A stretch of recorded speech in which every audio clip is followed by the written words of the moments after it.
Good morning, everyone. I'm Alexandra de Suze, the resident alto of the Madison Avenue Baptist Church Choir.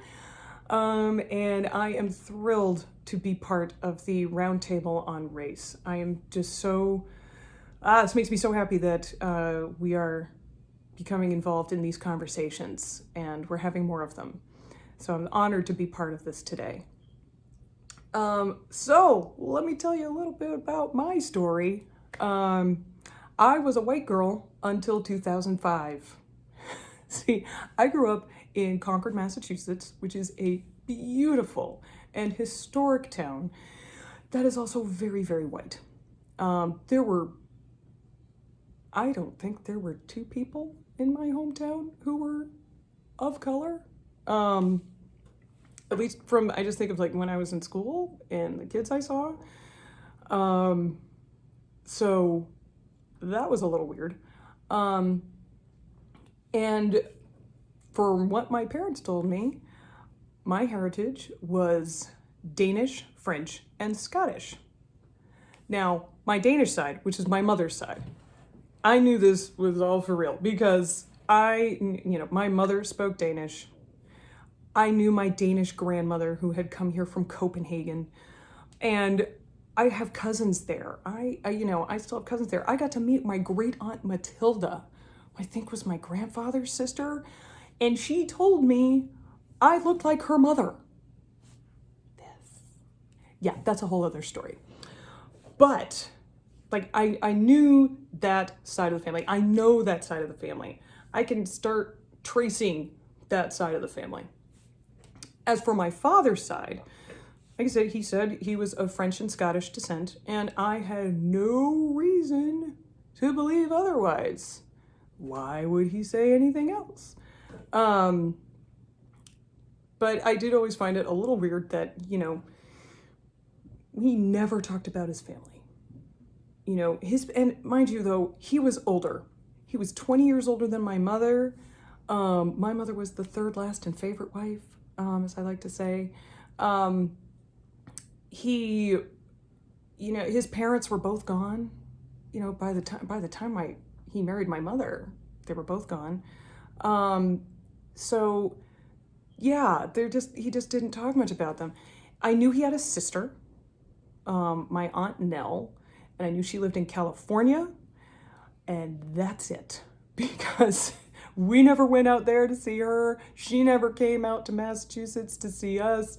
My sister and I, we got a Christmas card from her every year. That's really was about it for contact. And we asked for photos. Oh my God, we'd always ask, we're like, can we get a picture of you? We want to know what you look like. Never got one. And my father never talked about uncles or cousins or aunts or anyone, any other type of extended family either. Never talked about grandparents, nothing. And he didn't have any photos of his family. And I remember asking about this once, and he just said, well, they got lost in a move. And again, why would I ever doubt this? It only started getting a little crazy for me when, as a burgeoning actor, I started getting asked, what are you? More often than not. And I also started getting cast primarily in Black and Latinx roles. And at the time I was like, okay. I got to play some great roles and do some fantastic shows, but it was also really weird for me because I felt like I'm this white girl taking on these Black and Latinx roles when I probably shouldn't. So yeah, that got complicated, particularly as I got older. I was like, ooh, I don't know about this anymore. So in 2003, I finally started doing some digging. And mind you, Google didn't exist yet. Social media didn't exist yet. I don't think even Ancestry.com existed yet. I knew that there were two sites. There was RootsWeb and Genealogy.com. And the Mormon site, which now has a title called Family Search, but at the time I think they were just literally the Latter-day Saints site, and you could just start looking up genealogy on their website. And there weren't that many records online yet. Very little had been digitized. So there was nothing at the time. And so the only way I could really do anything or find out anything was message boards. So I left messages on both RootsWeb and genealogy.com. And finally, I got a response 2 years after I started searching. And a woman wrote to me and said, hey, I think I found your father's parents' marriage records. And there it was. Carlisle Neville de Suze, colored, BWI, Grenada, British West Indies, Grenada. Married Margaret Arbuthnot Nichols, colored, BWI, Grenada. And that was July 2005. And that was the day I found out and realized that my father had passed pretty much his entire adult life. And so that was a surprise. And also we realized that my mother kept that secret because my father, like I said nothing. He passed away in 98. And he did not, there was no deathbed confession, anything like that. And my mother did not say anything afterwards either. It wasn't until I told her about this information. She was like, well, how do you feel about that? And I was like, I feel great. I finally have an answer. I can finally just go ahead and announce to the world I am a mixed race person. Yay! But it also did give me deep sadness because my father, thanks to racism, didn't feel he could do the same.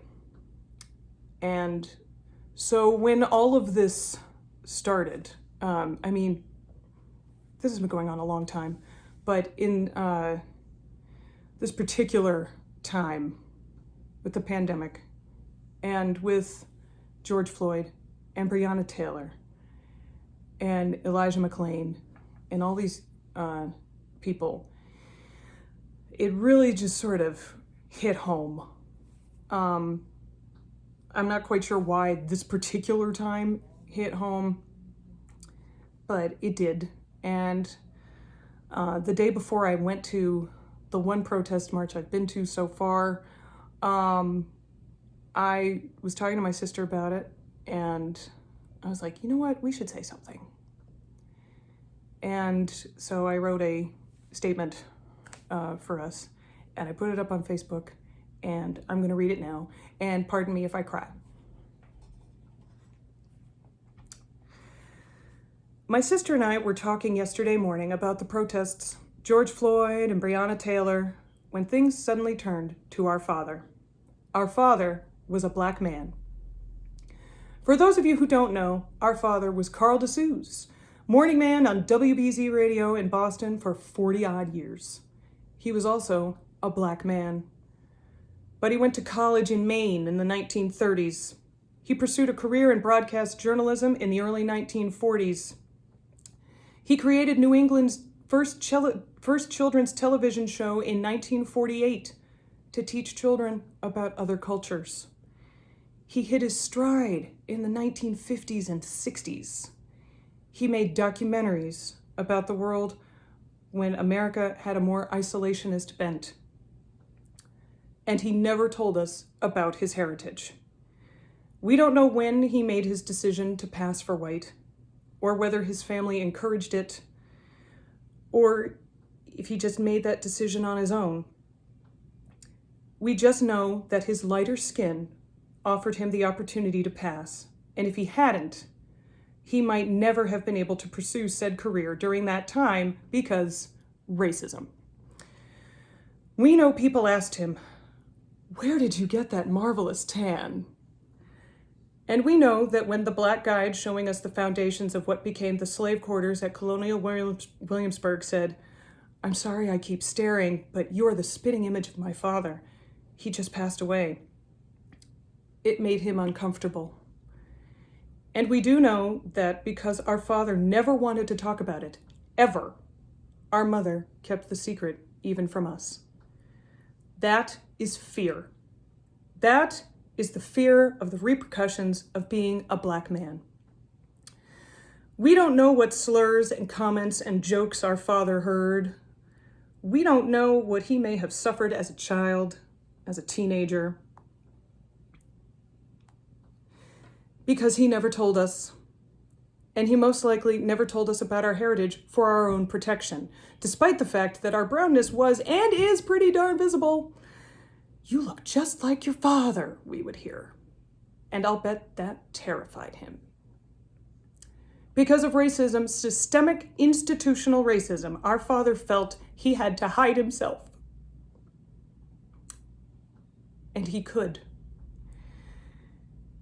And to keep up the facade, he decided to hide his beautiful, colorful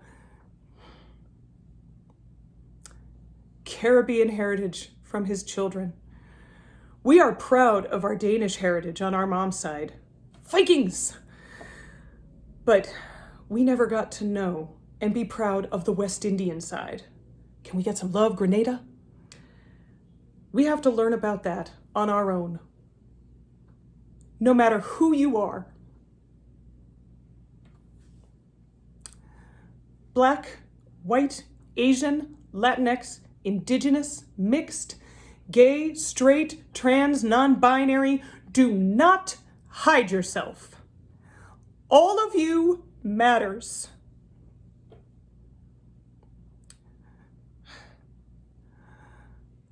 Our father was a Black man.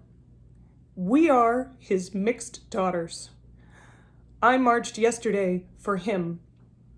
I marched for my aunt, who I finally met in 2008, who could not and did not pass. And she got chased around a factory floor where she was a Rosie the Riveter by a manager because she was a Black woman. And I marched for all the Black relatives we never got to meet.